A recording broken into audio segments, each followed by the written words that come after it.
героиню новогоднего праздника наряжали несколько дней. 17-метровая красавица появилась на площади Свободы и озарила все вокруг. Этот замечательный подарок горожанам сделал житель селения Октябрьское Хаджирит Цаболов.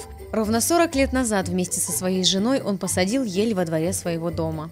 Мне приятно, что выращенная и посаженная нами, мною, эта елка сейчас стоит на главной площади нашего любимого города Владикавказа. В самый разгар праздника небо озарилось фейерверком, который продолжался около 7 минут.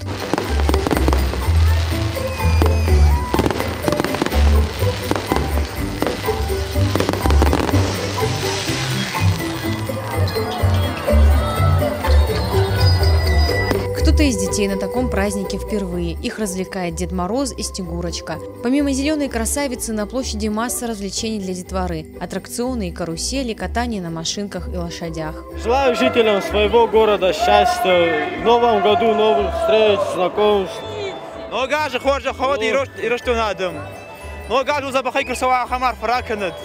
А в мастерской Деда Мороза любой мог превратиться в зимних волшебников и волшебниц. Под руководством опытных наставников дети могли конструировать чудесные елочные игрушки из бумаги. Открыли мастерскую Деда Мороза.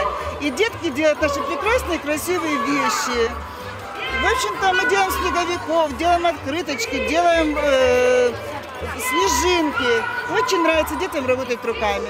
На этом праздник не закончился. На сцене чествовали победителей дизайнерского конкурса «Арт-Ель». Всего было подано 45 заявок, однако по итогам голосования награды достались лучшим из лучших. Но и это еще не все. Никто не собирался расходиться, ведь декабрь выдался на редкость теплым. Праздник продолжился зажигательными танцами под открытым небом.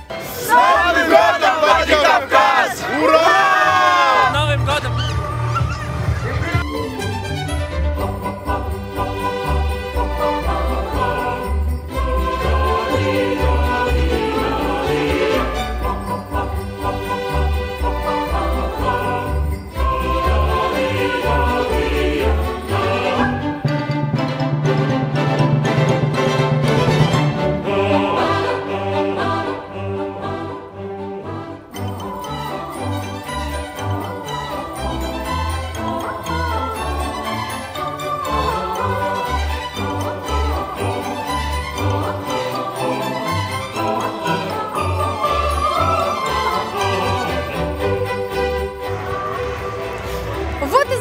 Огни на главной елке Владикавказа. Редакция Осетия ТВ присоединяется к многочисленным поздравлениям и желает вам счастья в новом году.